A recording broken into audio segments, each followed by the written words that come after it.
Hello guys, welcome back to Audible Odyssey. So let's step into a world of immersive storytelling where gripping tales of mystery, horror and adventure come to life. Each narration is crafted to pull you into the heart of the story, creating an unforgettable audio experience. From spine-tingling horrors to timeless classics, Audible Odyssey Adventures is your gateway to thrilling journeys beyond imagination. Subscribe now, and let the stories take you to places you've never dreamed of. Audible Odyssey Presents.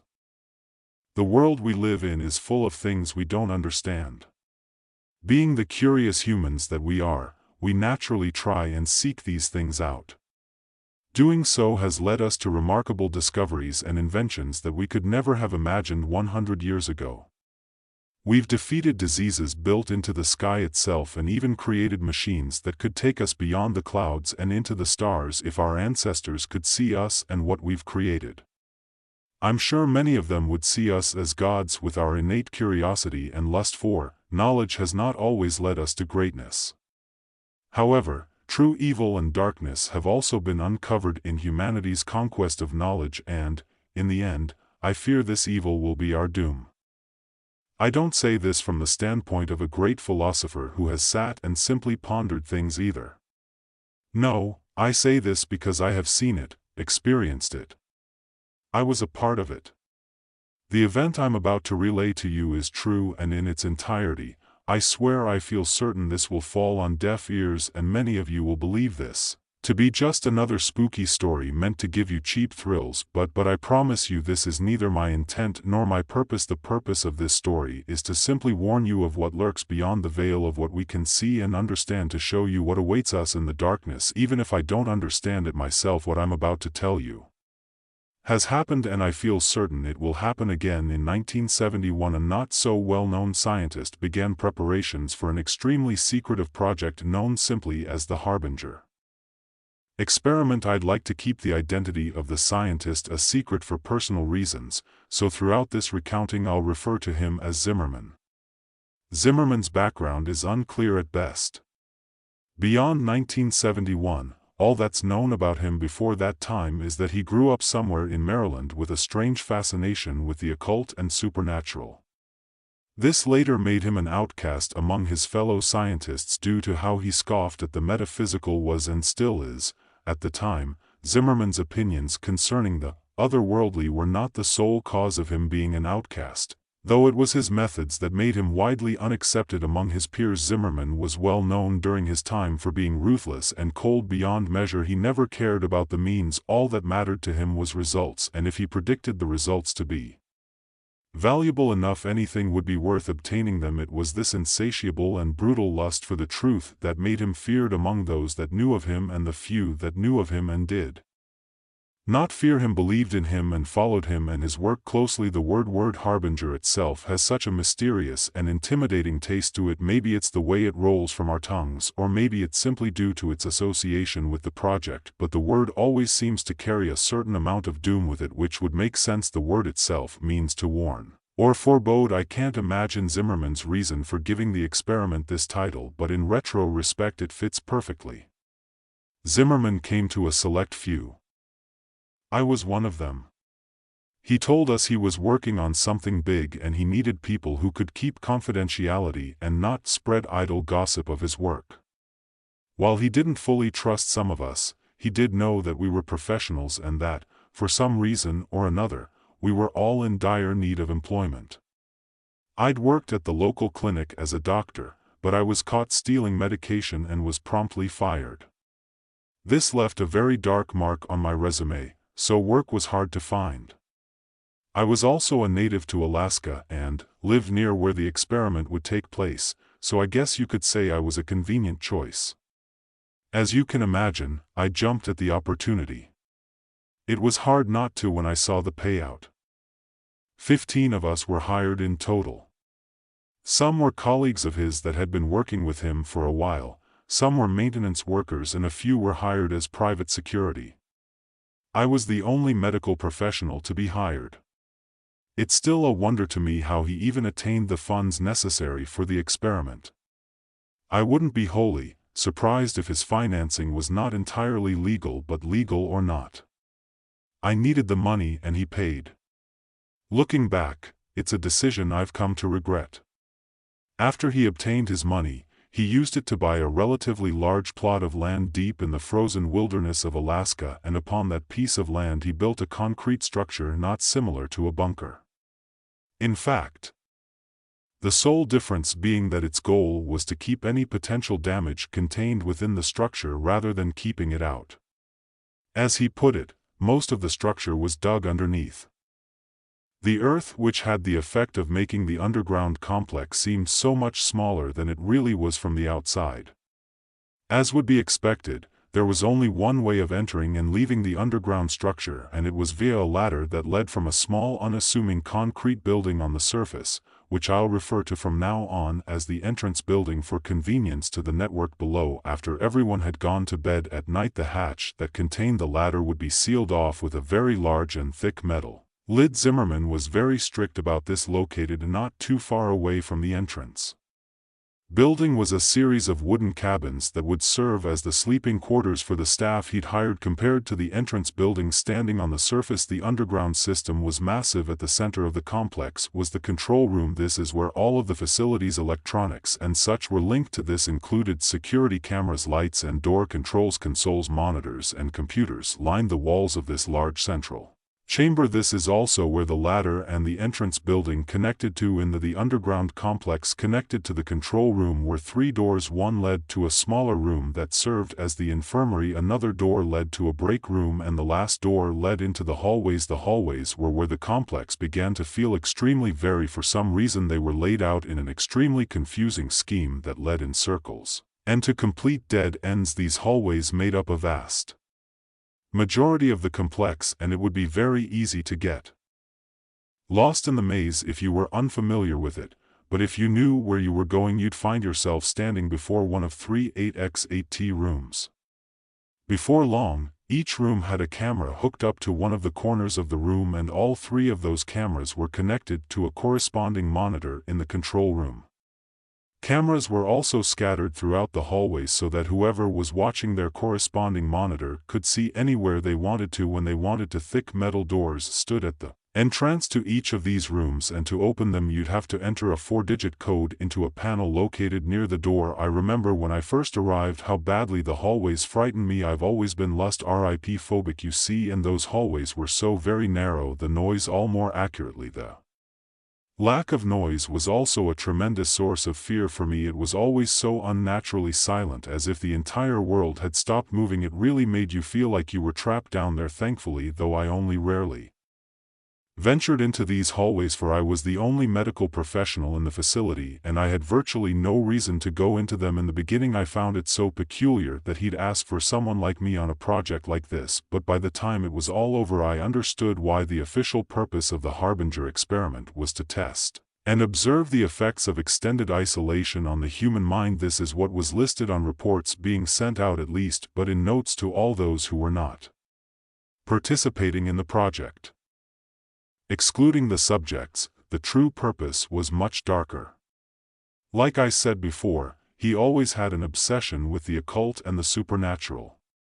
He sought to prove himself to those who did not believe in him. He wanted physical proof that the supernatural was a real phenomenon, and he wanted to be the first one to attain said proof. The true purpose of the Harbinger experiment was to find proof of the metaphysical world we could not see. The thought of doing this was naturally a tad bit daunting and even scary, but it was his method of doing so that was truly terrifying. Zimmerman believed that he would be able to open a portal between worlds momentarily, allowing 3 random entities to cross over to our world, and each one of these beings would be trapped within one of the 3 rooms. He had the theory that any entity would try and latch on to the nearest living thing that had the capacity for it. He wanted to use this technique to trap a spirit in a physical form by allowing it to enter a living being that was injected with a compound mixture of his creation. In theory, this compound would keep the entity from simply leaving whatever it was attached to. The only way it could leave a host who had been injected was through death. According to Zimmerman, the host would have to be something living with a will strong enough to survive the possession, and there's only one known species that possesses the amount of will required for these humans. He'd also done something to ensure that the entities would only enter the 3 rooms and that there would only be one entity in each room. Though I can't say I know exactly what. He did, in fact, know next to nothing. He liked to keep his methodology a secret to his most trusted colleagues, most likely due to his paranoia. If ID had known this was the true purpose before I signed up, I may have reconsidered, but he decided not to tell us until we were all gathered at his fortress. Even if any of us wanted to leave, I doubt we would have been allowed to do so. The security team he hired was loyal to him and the payout. It's unlikely he would have given the order to let us to leave. There were 3 different subjects included in the experiment. All were native to Alaska and each one was lured into the project under the belief they'd be participating in a harmless study of the effect of isolation on the human mind. That's reason none of them objected when they realized they'd be confined to one of the 3 rooms. The first subject was a young man. He was apparently out of work and desperately needed the money. The second was a woman. By looking at her I could tell she was an addict of some sort. The third and final subject was an older man, a drifter. If I had to guess, one thing they all had in common was that none of them had any family or friends left. In short, no one would miss them, which is why they were chosen. I'm sorry, I wish I could supply more information about them, but all of this has been drawn from memory and I wasn't given much information on the 3 to begin with. The experiment didn't officially begin until 1987. 16 years after its original announcement, I was eager to begin with, so I packed up and headed out to the complex as soon as I could. I arrived there a week before the subjects had even signed up and a whole month before the project even began. I wasn't the first to arrive. By any means, when I got there, Zimmerman, his colleagues and the security team had already arrived. I suppose you could say I was among the people that Zimmerman didn't trust to arrive first on October 15, 1987. All the preparations were in place, the subjects had been sealed in their rooms, the cameras, lights and speakers were fully operational and all the staff members had settled in. The time had come for the experiment to officially begin. He asked everyone to report to the control room around 9 p.m. to witness the beginning of the experiment. He wanted everyone to be present when he proved that all of his theories had been correct and he wasn't just a madman. He wanted us all to see the fruits of his labor. When everyone had finally gathered in the large control room, he turned to us and simply said, "Observe." He then turned his back to us, leaned into the microphone. And then he began chanting in a strange language that I feel certain that no one but him could understand. We all observed the 3 large monitors on the walls silently waiting for something to happen. The subjects all stood in their rooms dumbstruck by his chanting, staring at the monitors with confused expressions on their faces. After about 5 minutes I felt something awful. I can't explain what exactly it was, but a horrible feeling of dread washed over me, riddling me with fear. It was then that the ground actually began to shake subtly and the lights began to flicker. Zimmerman continued chanting into the microphone as if nothing was off or wrong, while the subjects began dashing around their rooms screaming for help. Then suddenly the ground stopped shaking and the monitor's image turned into static. The air began to become very heavy as we all stared at the monitors, waiting for them to regain their image and show us what was happening or had happened in those 3 rooms. For a while, all was silent, but then there was screaming on. The screams of a woman going through unbearable pain began to echo through the compound. The similar screams of men began to coincide with the woman's terrified screams, and together they mixed into an awful symphony of pain and fear that beat mercilessly into our ears. Those of us who were here for the money began to give each other scared looks, while those loyal to Zimmerman seemed completely unfazed. We wanted to leave and never come back to this awful place, but we all knew deep down he'd never allow that to happen. We were here for the long haul. There was no escape. It was 10:13 p.m. when the screaming finally stopped. The monitors had yet to reveal to us what occurred in those 3 rooms. As soon as the screaming ended, he stood and dismissed us all for the night, adding that we were all forbidden to come back into the compound until 10 a.m. The following morning, not like any of us wanted to, we all solemnly made our way out of the compound and towards the cabins and settled in for the night. I feel it's safe to say that not all of us slept well that night, and I was not one of them. The following morning, all of the staff had arrived at the entrance building. We all stood inside exchanging tired or nervous looks as we waited for him to arrive and open the hatch that concealed the ladder. I could see palpable fear in the eyes of some of us, while others didn't seem to have even been remotely affected by what happened last night. Zimmerman showed up 5 minutes after 10, apologizing for his tardiness. He opened the hatch and without any hesitation he began descending the ladder downwards into the black abyss. He almost seemed enthusiastic. I was the first to follow Simeon's dark descent into the facility. It seemed that the farther I climbed down, the more the darkness closed in on me, as if it was trying to swallow me home, and as I climbed deeper I couldn't help but feel that this place was different somehow. While before there was only the unsettling concrete hallways and rooms, now there was something else. Something made the eeriness feel so real and personified. I felt like a horrible and gruesome scene awaited us down there, but I continued climbing downwards despite my fear and my hesitation. This was no longer just a spooky bunker. There was darkness and malevolence in the air. A true evil now lived here, and I could feel it. We all could. I finally felt my foot touch ground and let out a silent sigh of relief, almost as if on K the light bulbs came alive, dousing the room in their warm and welcome light. He must have turned on the power. I thought I would allow myself to take a couple of seconds to examine the control room. It was exactly as we'd left it last night, for which I gave a silent and thankful prayer. It was almost as if nothing unusual had happened. I shook myself from those thoughts as I remembered the static-filled monitors from the night before. I let my eyes slowly make their way towards the monitors on the wall, anticipating the grim and fearful scene that would be on them. My attention was first grabbed by monitors 1 and 3, which were still pure static. It would have been a small relief, but then the motionless image on monitor 2 caught my eye. Room 2 was entirely still and everything seemed entirely untouched. I couldn't help but gasp as I noticed the only thing that was different: the woman lying in the center of the small concrete room with an expression of fear and terror was frozen in her gaunt face as she lay silent and lifeless on her back.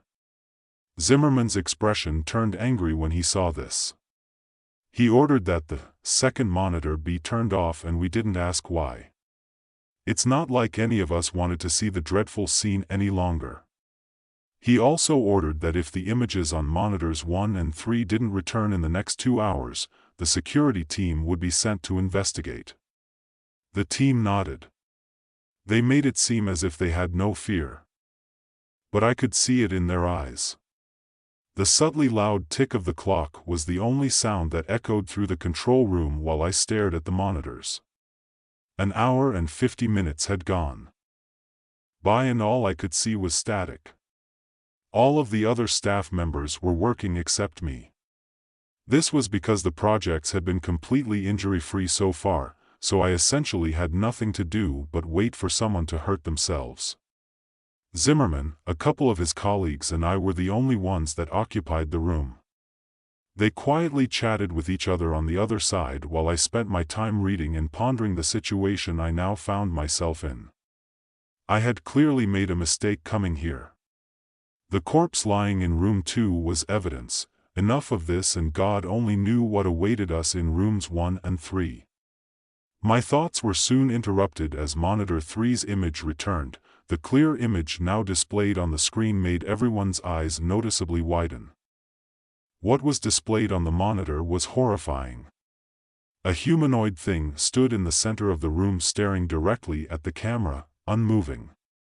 It was wearing the jumpsuit that Subject 3 had been given, but this clearly wasn't the same man that entered.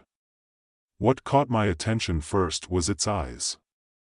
They were solid black and twice the size of normal human eyes. They seemed so endless and so cold.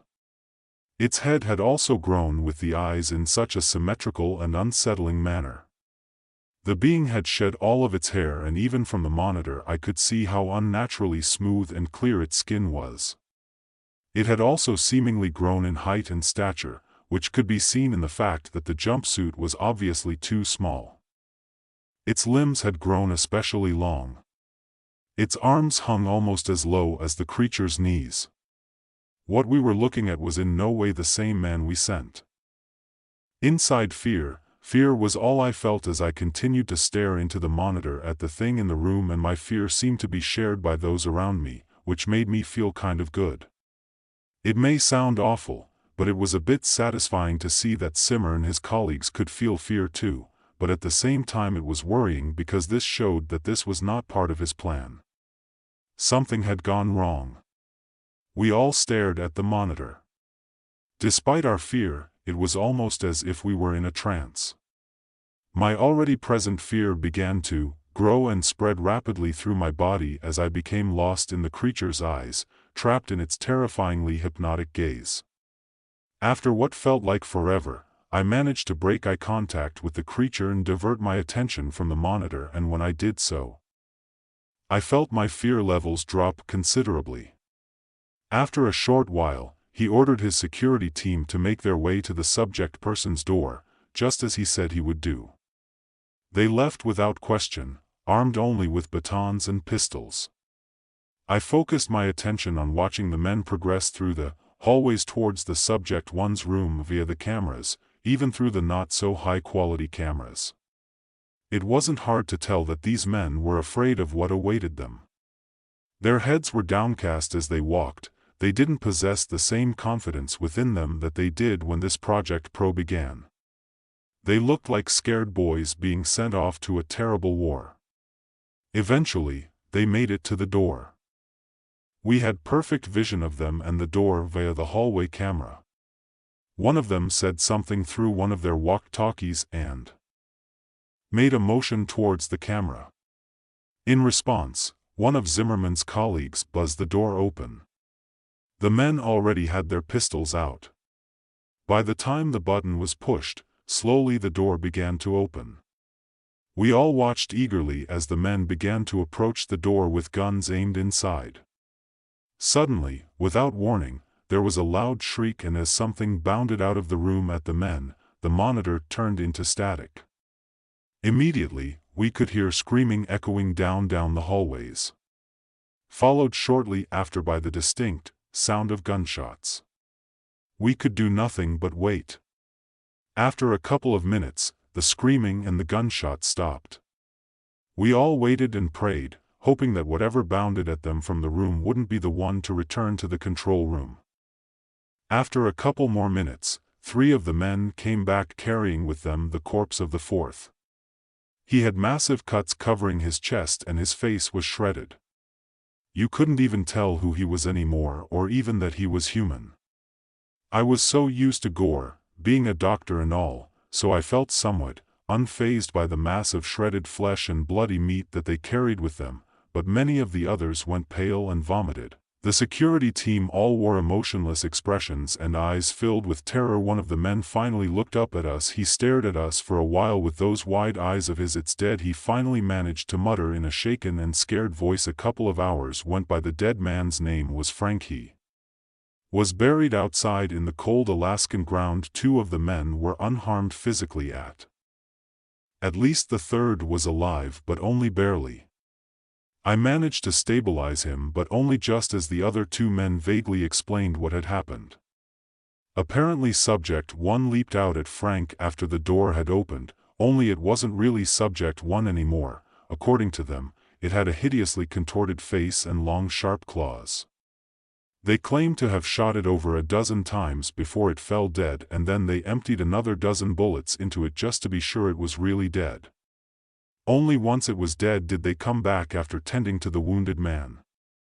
I went to investigate the monitors, as afraid as I was of seeing what those monitors may have held. I needed to see Subject 3 was the only one left now, and I needed to see it and make sure the creature was still in its room. It seemed to be more like a jail cell than an ordinary room at this point, though, which was probably a good thing. The cameras displaying the subject one's room in the hallway outside it still displayed a static, filled screen. No one was sent to repair them or investigate. We just had to hope that Subject 1 was well and truly dead. Monitor 3's image was exactly the same as I'd left it. Subject 3 was still staring directly into the camera at us. He was still in the exact same position, and if it were not for the small fan in the corner of the room, I think I was looking at a still image in a way. I felt relief at seeing this, relief that he was still in his room and hadn't escaped while no one was looking after everything quieted down. I noticed something especially unusual. There was a strange sound. Emanating from somewhere. At first, it was barely noticeable. The only reason I heard it was because of how extremely quiet it was in the infirmary. But as time went by, it slowly began to increase in volume. After about an hour it was loud enough that everyone else could hear it too, and after a couple more hours its volume had increased so much that we could determine what the noise was. It was a song. Apparently, his father loved the song and listened to it frequently. The song seemed to be on a loop and kept replaying itself. Although we were able to identify the noise, we remained unable to identify its source. We knew it wasn't coming from the speakers because we'd turned them off. It seemed to be emitting from the walls themselves as time ticked by, as we all began to become increasingly agitated by the song. I spent most of my time in the infirmary attending to Frank or in the control room.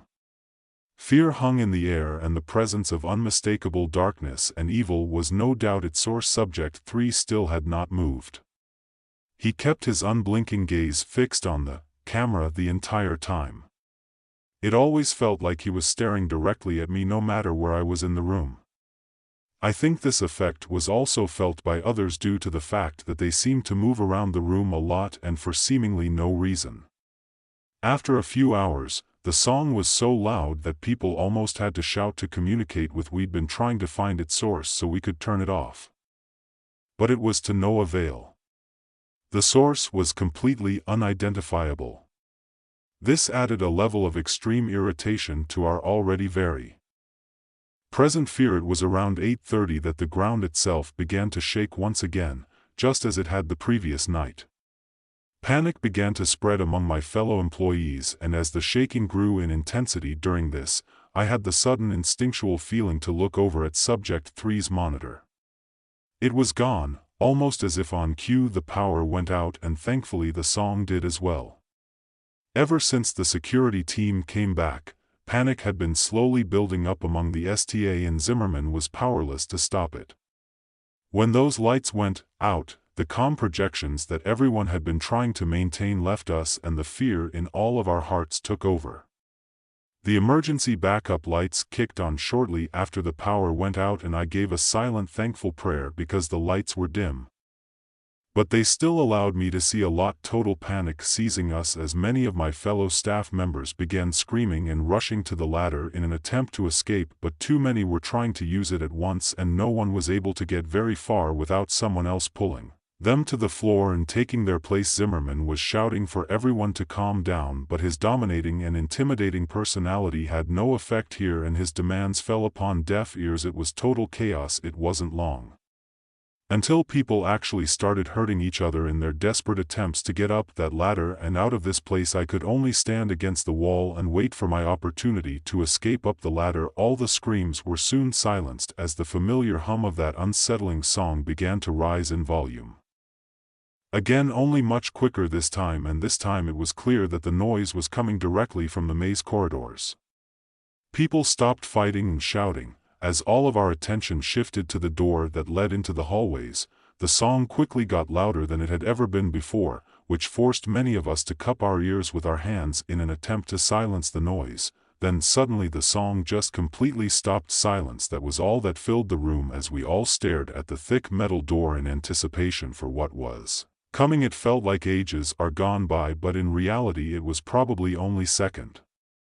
Before the silence was broken, the door suddenly and violently burst open and the music started again, louder than it ever had been before. The suddenness and the volume caused many of us to recoil by falling to the ground and grabbing our ears in an attempt to block out the noise. I glanced up for just a second, and in the doorway stood a tall, smooth-skinned figure with long limbs and eyes so dark and malevolent that you could clearly see them in the time lighting. After I got my bearings, I looked upwards at the creature once again, just in time to see the thing pick up and rip Zimmerman in half in one fluid movement. I was no stranger to gore, but the sight of that was too much for even me to bear. I hunched over immediately after seeing this and vomited all over the cold cement floor. That ladder is my only hope of survival, I thought to myself as I forced myself to a standing position. And as my eyes rose along with the rest of me, I could see the thing ripping and tearing through the people. As they scattered in attempts to escape it, it was distracted, and, as awful as it sounds, this was my only chance to get off that ladder. I forced my legs to move towards it, trying to block out the terrified screams of my fellow staff members and the unbearably loud music.